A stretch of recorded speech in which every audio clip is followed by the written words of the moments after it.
और ये हमारे सदग्रंथों में भी, क्योंकि परमात्मा कबीर जी ने सतयुग में सबसे प्रथम आते हैं, सतयुग में, उस सतयुग के अंदर आके ब्रह्मा को मिले, ब्रह्मा जी से भी ज्ञान सुनाया। ब्रह्मा जी ने बहुत अच्छी तरह ज्ञान को समझा, प्रथम मंत्र भी ग्रहण किया, उनको केवल एक मंत्र दिया, ओम मंत्र, क्योंकि वेद पढ़ा करता, दूसरा सुने नहीं। और फिर ने सोचा था परमात्मा ने, जो ये थोड़ी बहुत मेरी बात को सुहावेंगे तो फिर सतनाम दूंगा इनको, और फिर ये ले चलूंगा सबको उल्टा। और फिर ये शिव जी के पास गए, शिव को परमात्मा ने मंत्र दिया, उसको ज्ञान सुना उन्होंने। फिर विष्णु जी के पास गए, वहाँ भी उन्होंने ज्ञान सुनाया, वो भी अच्छी आत्मा थी सभी, और सुना अच्छी तरह कि कोई महापुरुष है। फिर उसके बाद परमात्मा ने सोचा फिर कभी जाऊंगा, अगर इनकी रुचि होगी तो सही नाम दूंगा भी, तो उनको दूसरे मंत्र देकर आया परमात्मा। पीछे से काल निरंजन ने सोचा कि तेरे पुत्र गए, ये चले गए तो सारे जीव वापस हो जाएंगे, तभी उन्हें अंदर से प्रेरणा कर दी है, सारे रिमोट दबा दिया कि ये झूठा है, कपटी है, इसके पास कोई ज्ञान नहीं है, वेद सत्य है, तुम इन्हीं को मानो, मत मानो उसकी। दूसरी बार परमात्मा गए तो उन्होंने अरुचि दिखाई तीनों ने, तो जान गए परमात्मा कि काल आ गया इनकी बुद्धि में, अब इनकी बुद्धि में काल आ गया, अब ये नहीं मानेंगे।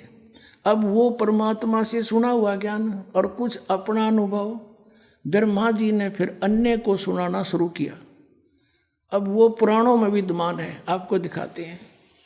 अब केवल यदि हम कबीर सागर से ही आपको संतुष्ट करते तो कोई नहीं मानता, न के छोड़ इन बातों में, ये तो वैसे तुक्के मारे। और अब पुराणों में विद्यमान है सारा ज्ञान। अब बुद्धिमान हिंदू समाज के बच्चे सारे शिक्षित हो गए, अब इनको यूँ स्वीकार करना पड़ा। अब सचमुच जो पुराणों में लिखा, और 600 वर्ष पहले भगवान बता गए, वो जो का तुम आज पुराणों में लिखा, जिसको ये अशिक्षित कहते थे। और परमात्मा वैसे तो वो तो अंतर्यामी है, सब भाषाओं को जानते हैं, जानबूझकर मालिक अक्सर ज्ञानहीन रहे कि कोई नू ना सोचा कबीर जी ने ये पढ़ ली होंगी, कुरान पुराण वेद पुराण पढ़ लिए होंगे।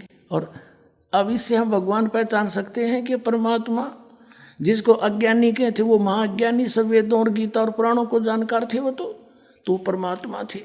और ये संस्कृत के ज्ञाता महामंडलेश्वर विद्वान को वहाँ थे, इन्हें कख भी ना पता हमारे सिलेबस का, हमारे सदग्रंथों का पता नहीं। अब आपको दिखाते हैं, सबसे पहले देवी भागवत दिखाते हैं। अब देखिएगा, श्रीमद् देवी भागवत यानी देवी पुराण, गीता प्रेस गोरखपुर से प्रकाशित है। ये संपादक है हनुमान प्रसाद पोदार, चिमनलाल गोस्वामी।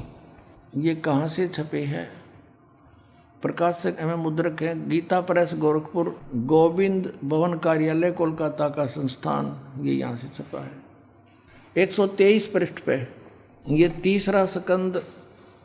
यहाँ पर भगवान विष्णु अपनी माता दुर्गा की महिमा स्तुति कर रहे हैं। तुम शुद्ध स्वरूपा हो, यह सारा संसार तुम्ही से उद्भासित हो रहा है। मैं ब्रह्मा और शंकर हम सभी तुम्हारी कृपा से विद्यमान हैं। हमारा आविर्भाव जन्म, आविर्भाव माने जन्म, तिरोभाव माने मृत्यु हुआ करता है। केवल तुम ही नित्य हो, जगत जननी हो, प्रकृति और सनातनी देवी हो। प्रकृति दुर्गा को कहते हैं, ये स्पष्ट लिखा है। भगवान शंकर बोले, देवी यदि महाभाग विष्णु तुम्ही से प्रकट हुए हैं, उनके बाद उत्पन्न होने वाले ब्रह्मा भी तुम्हारी बालक हुए, फिर तमोगुणी लीला करने वाला शंकर क्या मैं तुम्हारी संतान नहीं हुआ? अर्थात मुझे भी उत्पन्न करने वाली तुम ही हो शिवे। संपूर्ण संसार की सृष्टि करने में तुम बड़ी चतुर हो। इस संसार की सृष्टि, स्थिति और संहार में तुम्हारे गुण सदा समर्थ हैं।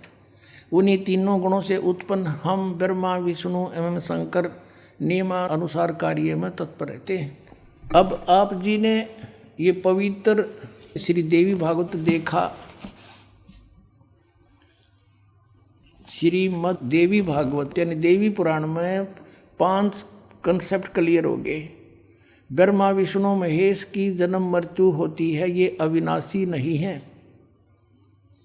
इनकी माता दुर्गा है, दुर्गा को प्रकृति भी कहते हैं। 3 तो ये हो गए। चौथा ये है कि रजगुण ब्रह्मा, सतगुण विष्णु, तमगुण शिव जी हैं।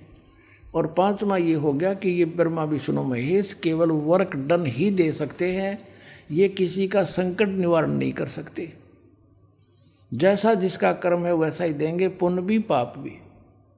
केवल परम अक्षर ब्रह्म सतपुरुष कबीर साहब वो परमात्मा है जो हमारे भाग्य के लेखों को बदल सकते हैं, बुरों को।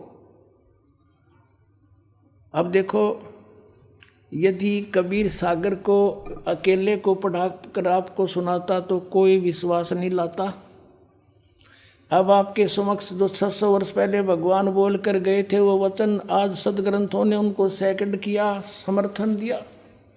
तो इससे पुण्यात्माओं बहुत आसान हो गया आपको भगवान को पहचानना, जिसको ये अशिक्षित अज्ञानी कहा करते थे। और इस संस्कृत भाषा के जानने वालों को हमारे पूर्वज बड़े विद्वान, महापुरुष, महर्षि, बड़े पहुँचे हुए मानते थे। न कख नहीं पता था, सदग्रंथों को भी नहीं परिचित थे ये। आज तक हमें नहीं बता सके ये ऋषि महर्षि ब्रह्मा विष्णु महेश नाशवान है या अविनाशी है। इनके माता पिता भी हैं और सदग्रंथों में लिखे, इनकी जीवनी में लिखे, तो ये कख नहीं जाने थे। लोक वेद सुनाया करते थे।